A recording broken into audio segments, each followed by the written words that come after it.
Hello. Hello, hello, hello. Welcome back to yet another AFC Draft Grades video. The AFC North, this time we are covering the AFC South. Some interesting picks, number one overall pick, number two overall pick, some massive implications going on here. The steal of the first round. So let's get right into it, y'all. Thank you for watching. We inch closer and closer. Don't get me wrong. Don't get me wrong. I love the draft, but covering it for pretty much 2 weeks straight, it's putting a bit of a strain on me. It hasn't been 2 weeks actually. It's really, it's been like 10 days.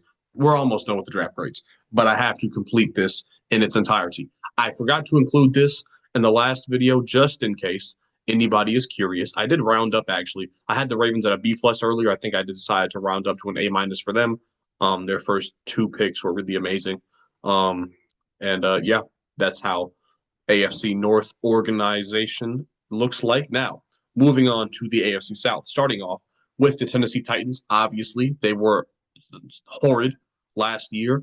Will Levis played himself into a big pool of mayo and also played himself out of the league pretty much. So, Titans obviously in the possession of the number one overall pick. It was obvious they're drafting Cam Ward. They drafted Cam Ward, but I like what they did this draft and the offseason, surrounding him with an offensive line and some pass catchers. Let's get into what they did this draft. Obviously, they took Cam Ward with their number one overall pick. You could make a strong case it was their best pick. It's tough with picks like this that are just so obvious. It's like I just give it an A because it's what I would have done. Um, the value is well, I had Cam Ward as like my number 9 or my number 10 player in the class, so it's not it's not like a reach or anything like that. It's just they took the best quarterback in the class at number one overall, so I can't fault them for that. I gave them an A for the Cam Ward pick. Oluwafemi Oladejo. I had not heard of this guy before the draft. In my opinion, there were four better edge players available when they drafted this guy. Um, there were also some really good receivers: Trey Harris, Kyle Williams, just to name a few. The Titans did trade down for this pick, however. So normally I probably would have given this a B minus or a B, but they did get an extra third round pick from the Seahawks for trading down. So they addressed a position of need once they got rid of Harold Landry. The edge rusher became a pretty big position of need for them and good value. This guy was ranked in the second round, even though I've never heard of him. So I'll give it a B plus for the trade and for addressing a position of need with a pretty solid player. Next up, Kevin Winston at 82 overall. Really good value. Kevin Winston was talked about potentially as the best safety in this class before he suffered a season-ending injury, if I'm not mistaken, last year. After he suffered the injury, he was kind of in the same range as a Xavier Watts, for example. Went ahead of Xavier Watts, which is kind of shocking to me, but really good value there, position of need. They have what's his name? Xavier Woods is like listed as the starter next to Armani Hooker. So Kevin Winston, if he comes back healthy, maybe he's the day one starter there. So I put that as an A minus. Really good value to get a guy who was ranked consistently in the second round in the middle of the third.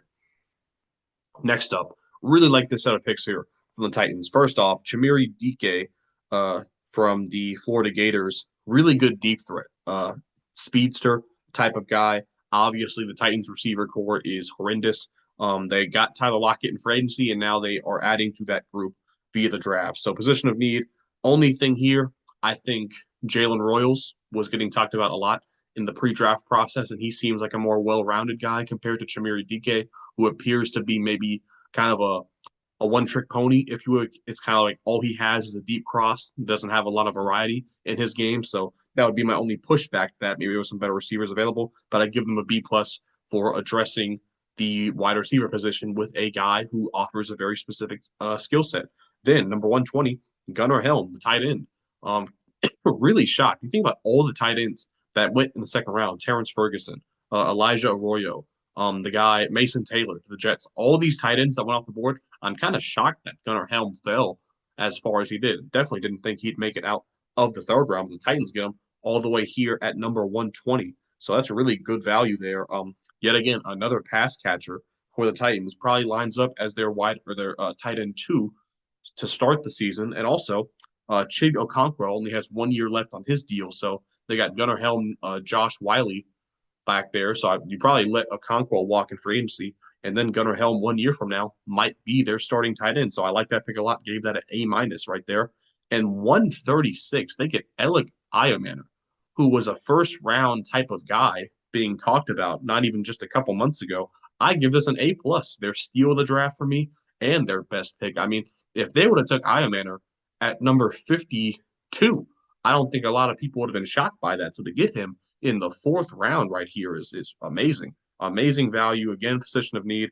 Really good double dip here. See, the thing about a double dip for me, especially at a position like wide receiver, they have to be two guys who can play on the field at the same time. You can absolutely play Alec Iomanner and Chimere Dike together. They can do different things. They can run different routes. I like the fact you draft two young guys who could potentially complement each other. All three of these guys on the screen right here could be starters for the Titans 2 years from now, once Calvin Ridley and Tyler Lockett and Burks are off the team. All three of these guys could be potential starters in the future playing for Cam Ward. So I really like the Titans' vision here in this draft. So it's like you draft Cam Ward, right? Then the next two picks, you address the defense, which is really, really bad. And then three straight picks, you invest into guys who could and probably should be future starters for you. So I really like what the Titans did here with their first six picks. Now, moving on to pretty much the end of what they did here, wrapping up their draft. Jackson Slater, they draft some offensive line depth. I don't mind. They have their starting five offensive line set, but I think guard probably, future guard. They got Kevin Zeitler on a 1 year deal, so future guard certainly is a position you look to. So I gave that a B. Not crazy value, but I like the offensive line depth. Only thing that concerns me, they drafted this guy over Miles Frazier, which is shocking to me. I definitely would have took Miles Frazier in a heartbeat over Jackson Slater. Marcus Harris, number 183. L'Jarius Sneed has not lived up to the hype of what they thought he could be. I do think they need another cornerback in that position group, so I gave this a B. Pretty good value here as well. And then Khalil Mullings for their final pick at number 188. I mean, I guess you could invest in a RB3. I'm not mad at the Tajay Spears, Tony Pollard duo, but Khalil Mullings, pretty good power back at Michigan last year. Maybe he makes the roster. I gave that a B minus. So their last three picks, obviously, they didn't hit a home run. They didn't get a steal in the later rounds, but their first six picks, I really like what the Titans did here. Three good pass catchers for Cam Ward, two potential day one starters on that defense, and a difference in opinion on certain picks here.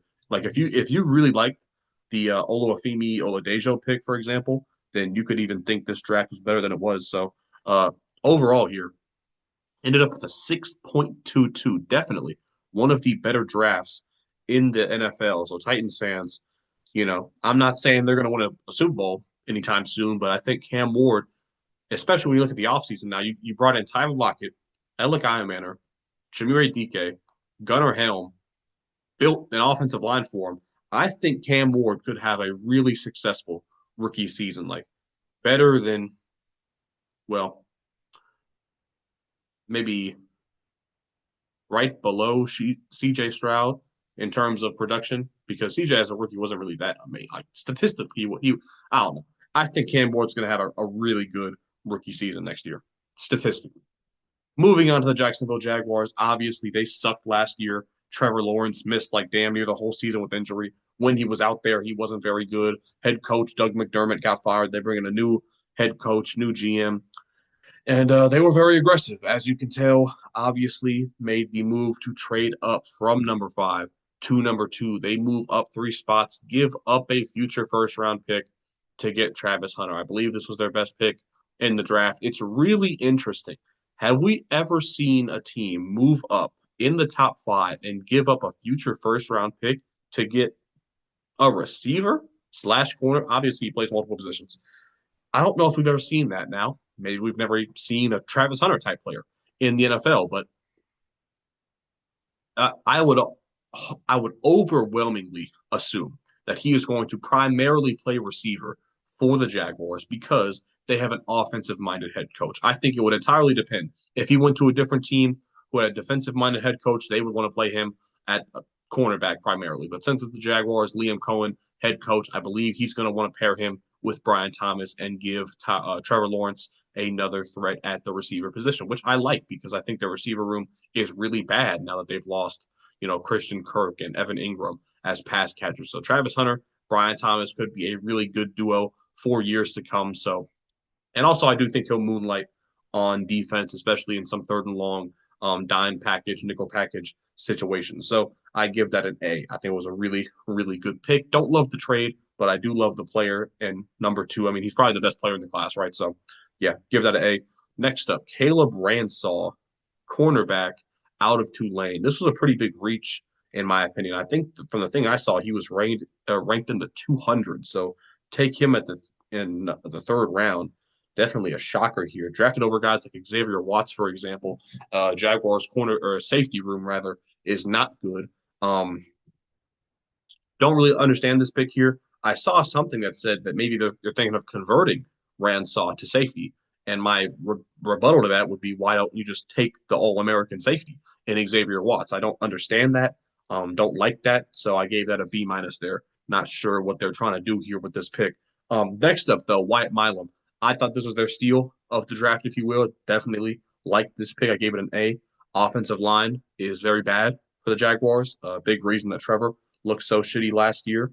So definitely a position of need. Great value for Wyatt Milam, obviously. That's why it's their steal. And possible day one starter at guard. So, yeah, really good pick there by the Jaguars, getting a day one starter on the offensive line in the third round. Next up, Bashal Tutin. He was a really big guy at the combine. I think he had the fastest 40 time. I don't love it. Does this mean that they are just completely done with Travis Etienne? I think that probably is the case, right? I mean, I think maybe you just roll with what's his name, Tank Bigsby, and then maybe use ETN on third downs or something like that. But I mean, I don't know. I don't think you make this pick right here if you're confident in your top two running backs, but clearly they're not. But Bashal Newton has some fumbling issues, if I'm not mistaken. He has 9 fumbles in his last 2 seasons at Virginia Tech. So I don't love that. Definitely not a position of need. And if you are going to draft a running back right here, I am not for a second taking Bashal Newton over Cam Scatterby, respectfully. So yeah, for a number of reasons, I don't like this pick. I give it a D plus just because I think he could be RB2 competing for RB1 next year if they do decide to move on from Travis Etienne.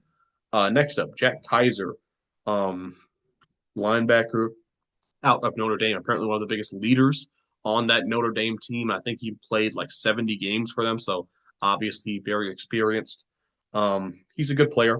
I just thought that DB and offensive line were more important. Also, Jaguars have been spending a lot of draft picks on their linebacking core the last few years, and the fact that they're still spending picks on that position group tells me that they're not so happy with guys like Devin Lloyd, for example. So maybe this French or this front office trying to correct the mistakes of the past, if you will. Next up, Jalen McLeod, linebacker, yet again, double dipping at linebacker. I don't love this pick. I mean, it's like there's just no way they had to draft another linebacker right here.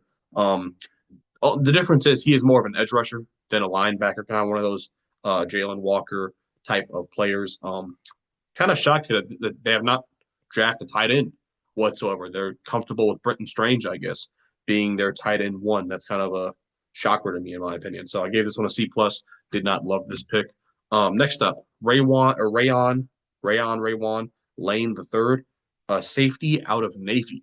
Definitely thought, like I said earlier, they need to address the safety position. I don't know if they're going to convert Ransaw to a safety or not, but if they don't, I think Raywan Lane, solid value here in the 200s. Apparently, he was the best player on Navy, so that's interesting. So yeah, I gave that a B. Pretty solid pick here at number 200. Jonah Monheim and LaQuint Allen, both these guys, do not think they're going to make the roster. So yeah, did not grade either of these picks. Shocking to me that they took 2 running backs and 2 linebackers, but did not draft a single tight end. And both of the picks in the secondary, I'm not sure if either of them are going to be real impact players here. So, yeah, unfortunately, only players I see making a big difference in this entire draft are Travis Hunter and Wyatt Milam, unfortunately. So, yeah, that's not great value there. 9 picks. They went 2 out of 9 for me. 2 out of 9 are the only picks I really feel happy about here for the Jaguars, unfortunately. So grades out to a 5.36 just because they didn't really make any terrible picks. Like they didn't have a D minus or an F or anything like that. So yeah, they saved themselves. I decided to round up from a B minus to a B. So yeah, congratulations, you got Travis Hunter. Moving on to the Houston Texans. Obviously, with the addition of both D'Amico Ryans and CJ Stroud, the Texans have gone from a perennial laughing stock. Well, not that. They weren't. I mean, they were only bad for the couple of years after Deshaun Watson left. I mean, they went from really bad from a couple of years to back-to-back seasons with a playoff win. Not many teams, only a handful of teams can say that. So the Texans now have elevated themselves to a certain point, but all of a sudden they get rid of guys like Stefon Diggs and Laremy Tunsil. Tank Dell goes down with injury, and now they have an amazing defense, but major, major needs on the offensive side of the ball. Let's see how they address those via the draft. First up, well, they traded out, traded out of the first round, moved down to number 34. Did they get no? They traded down with the Vikings. No, sorry, I'm just talking. They traded down with the Giants, and they got two extra third round picks from the Giants, if I'm not mistaken. That's a pretty solid trade. And their first pick, they draft Jaden Higgins, wide receiver out of Iowa State. A lot of people high on Jaden Higgins. He matches all the athletic traits. He's tall, he's fast. People compare him to Nico Collins. Now he's playing with Nico Collins. Good route runner for his size. Day one starter, pair him on the outside along with Nico Collins. And obviously, position of need after losing Stefon Diggs and Tank Dale. And only thing, only thing that I'm not giving this an A plus, I think sticking and picking in the first round and possibly getting a Josh Connerly or a Josh Simmons to replace Laremy Tunsil long term, maybe that's something you could have explored. I'm just suggesting possible alternatives, though. I think this was a really good pick and their best pick of the draft overall. Now, number 48, Ariante Ursary. Here's a guy who I had mocked to them a couple months earlier in the first round. So to get him at number 48, I love the pick. Very good value here. Position of need, obviously, and probably their future tackle. Whether it's right tackle, left tackle, who knows? He might sit back and be a depth piece this year, but next year, whether it's taken over for Blake Fisher or who's the left tackle, the guy at Cam Robinson, whether it's taken over for either of those guys, I do think they got their future tackle here in Ariante Ursary. So that gets an A from me. Next up, Jalen Noel, teammate of Jaden Higgins. It is pretty cool that they get to pair up on the same team again. He is probably going to be an instant slot guy, taking over that Tank Dell role immediately. Here's my problem with drafting two receivers in the top three. I feel like Xavier Hutchinson and John Mechie have just been sitting and developing for years at this point. And you feel like with a top guy going down due to injury, this would be the time for one of those guys to become a starter, right? I guess I'm wrong. The Texans do not trust either of those guys who they've drafted years ago at this point now, and they draft two receivers to play over both of those guys. But Jalen Noel, I think he's a good pick. I think his chemistry with Jaden Higgins will be a positive impact on both of them. I gave this a B plus, and also their steal of the draft. Jalen Noel had a second round grade, according to most people, on him. Next up, Jalen Smith. A lot of Jalen's in this draft, and it's not over. Jalen Smith, cornerback out of USC, former teammate of Kalen Bullock, the current Texan safety. I gave this a C minus. Apparently, it was a big reach, similar to a Caleb Ransaw. This guy was not ranked anywhere near the third round, according to most people. So yeah, definitely, and also not a position of need. You already got Derek Stingley and Kamari Lassiter at the cornerback position, and also here's a couple guys who I think would have been better picks. Ty Robinson out of Nebraska, D tackle. Marcus Imbow, offensive line. Miles Frazier, offensive line. And Cam Scadaboo to play backup running back to Joe Mixon. So all those picks would have been better in my opinion, but they draft Jalen Smith out of USC. I don't love it. Woody Marks, running back out of USC. Back USC picks here. Talk about Woody Marks for a second. Really good receiving back. They did trade up for him, though. I believe they gave up a future third round pick. So I don't know how I feel about that, trading up for Woody Marks. But like I said, great receiving back. Compliments Joe Mixon, I believe. And there's a couple people, John Gruden included, who really like Woody Marks as a prospect. Sorry. So maybe he works out. Probably is their instant RB2 here. Certainly replaces Agunba Wale, who is a Texans running back. So I gave it a B. Solid pick right there. And Jalen Reed, safety out of Penn State, really good value on this pick. And their secondary is just really stacked at this point. I mean, They got Jalen Petre, Kalen Bullock. Who's the other safety there? I have to check now. It's Petrie, Bullock, and another good safety.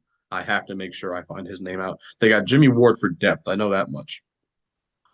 This other safety, whose name I cannot bring to memory at the moment, if it will let me look this up anytime soon. One second, y'all. I was looking up while making this video. Now I can't remember his name. His name is CJ Gardner. Yeah, CJ Gardner Johnson. Fuck me.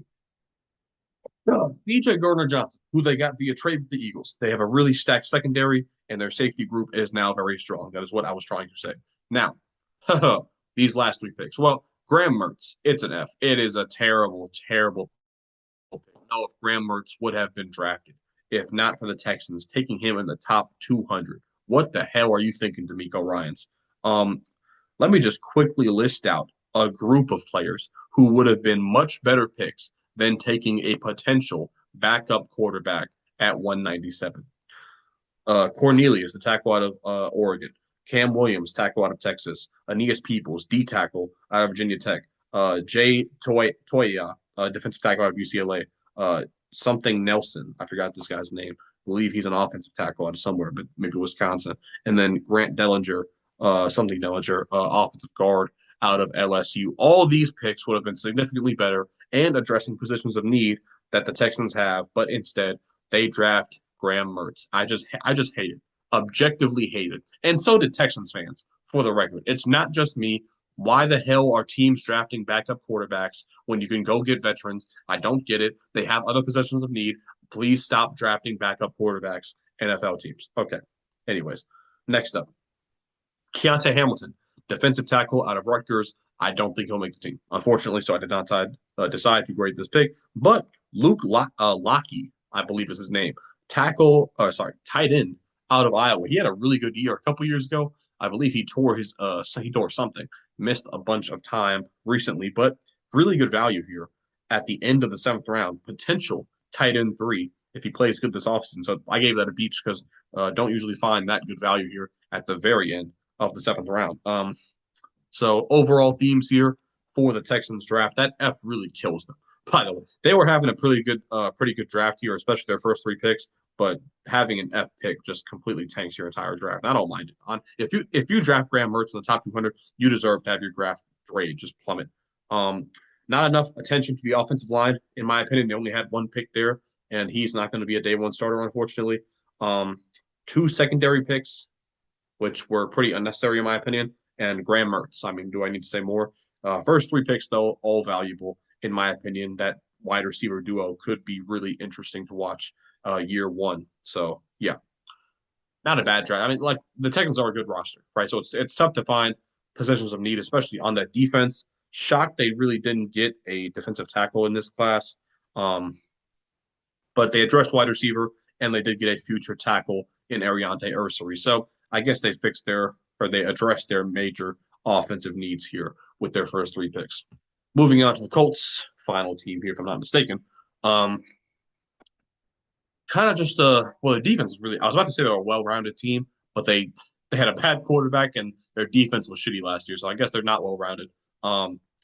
Yeah, so those are the things they need to make Anthony Richardson's job easier, or else they're going to move on from Anthony Richardson, and or their coach could get fired. I think if the AR project fails this year, so that's number one. That's priority number one, and just drafting good players on defense, I would say, are the main issues of the Colts going into the draft. So let's see what they did here. They got Tyler Warren. Listen, no disrespect to the so-called draft experts, but I was listening for weeks and weeks. People guarantee Tyler Warren was not going to fall out of the top 10. And all I have to say to that is if Brock Bowers, the greatest tight end prospect I have ever seen, if he falls out the top 10, you cannot for a second guarantee me that Tyler Warren will not fall out of the top 10. Like if Brock Bowers can fall, anybody can fall. Tyler Warren fell, and the Colts were the proud recipients of Tyler Warren at number 14. It was literally their dream pick the entire draft process, and it came to fruition. Obviously, an A plus, their best pick of the draft. Nothing else even came close. So Tyler Warren at 14, honestly, there's probably a couple Colts fans that would have given up their first, second, and third round picks to get Tyler Warren. And I'm not exaggerating when I say that. So you can, no matter what I say moving forward, Colts fans are going to rest easy knowing that they got Tyler Warren. And JT Tuimoloau at number 45, that's also good value. They did draft Laiatu Latu last year, so I'm kind of, interested to see, like I don't assume they're both going to play at the same time because you still got Quiddy Pay on the roster, who's not bad. So that's interesting to me. But my problem here is that there are four of my top 50 cornerbacks were available at this spot. So like JT at 45, it is good value, but they drafted him over a bunch of really good cornerbacks and Mike Green. So for that reason, it's just a B. Whereas if they drafted him at like number 60, for example, it would have been an A minus or an A. So it's just they drafted him over a lot of really good players who could be better than JT long run. So I gave that a B. Justin Wally at number 80 in the third round here. Pretty big reach here, in my opinion. A lot of third round uh, corners and DBs, really just corners here that were reaches according to ESPN. Undersized, Justin Wally does not have the prototypical cornerback size, which the Colts typically value here. And also Xavier Watts on the board. They have what's his name? They brought in Cam Bynum. Who's their other safety? I just have to look this shit up. They brought in Cam Bynum via free agency. Who was the Colts' other safety? The fans wanted Xavier Watts. Their other safety is Nick Cross. So yeah, I'm definitely drafting Ryan Watts to at least give him a chance in that back end. So yeah, Colts fans wanted Xavier Watts here over Justin Wally. And also, just I'm sure there's some other good corners like Quincy Riley, for example, out of Louisville. Next up, Jalen Travis, offensive tackle out of Iowa State. There were some better guards available at this spot, but Jalen Travis is a potential long-term right tackle solution. So I gave that a B right there. Don't mind them addressing backup tackle right here. Number 151, DJ Giddens. This is going to be their steal of the draft. Best running back on the board, in my opinion. Just really, really good. If you watch DJ Giddens play at Kansas State, you're going to be shocked he wasn't a top 100 pick. Potential RB2 right away. I mean, outside of Jonathan Taylor, Colts running back room is not all that impressive. DJ Giddens is going to be competing with guys like Khalil Herbert and Tyler Goodson, for example. So I would be shocked if DJ Giddens does not win that RB2 spot right away. And by the way, when you play on a team who has a bell cow running back like Jonathan Taylor, Kyron Williams, who's some other guys? I don't know. Just if you play on a team that has a bell cow running back, there's a good chance they go down for long periods of time. So do not be shocked if DJ Giddens all of a sudden is the starter for an entire month and he puts up some monster numbers next year in Indianapolis. I really like this pick. Gave that a B plus. Next up, Riley Leonard. Listen, I understand that there's the Notre Dame Colts connection here, but man, they drafted they drafted Dollar Store Daniel Jones, and they already have Daniel Jones as the backup. So Riley Leonard is going to be competing for the QB3 spot. And then honestly, man, I'm just not high on Riley. Like, when I watch Riley Leonard play, I do not see NFL quarterback. I see high end college guy. Not even like he's not even a dangerous passer at the college level. And you expect me to believe he's going to turn it up to the NFL level. I don't see it. Also, did not draft a linebacker here. Could have used a guard, but instead they draft Riley Leonard. I give that a D. I just don't like it at all. Tim Smith here, Alabama defensive tackle at number 190. I give it a B minus. I didn't love the value. I don't love the fit either. So yeah, B minus for Tim Smith at 190. And then finally, Hunter Wohler, safety slash linebacker. I do not think he will be making the roster. So I did not grade that pick. Overall, for the Colts, they got Tyler Warren. That is their calling card of the draft. No help at linebacker whatsoever. That is kind of shocking to me. Also, like I mentioned earlier, no help at guard. They lost the guard, Will Fries, to the Vikings. And they lost their center, if I'm not mistaken. So they're replacing multiple interior offensive linemen. They did not draft any in the draft. So interesting there. Only 3 out of 8 picks that I really liked here, that being JT, DJ Giddens, and Tyler Warren. And yeah, but they did get Tyler Warren at the end of the day. So there's not really a whole lot to complain about if you're a Colts fan. Overall, here, let's take a look at what I had overall in the AFC South. Titans far and away the best draft in my opinion. Colts, Jaguars, pretty close. I decided to put the Colts over the Jaguars because I think getting Warren at 14 is better than trading up, giving up a future first round pick to get Travis Hunter, and Texans at 4, really just because the Graham Mertz pick. I mean, I am firmly against the Graham Mertz pick, one of the worst picks in the entire draft, maybe bar none, depending on who you ask. So, yep, that's going to be it for this video. Next up, AFC East, followed by AFC West, and we are almost done with the draft grades. Leave a like if you enjoyed, subscribe if you are new, and I'll see you on the next one. Peace.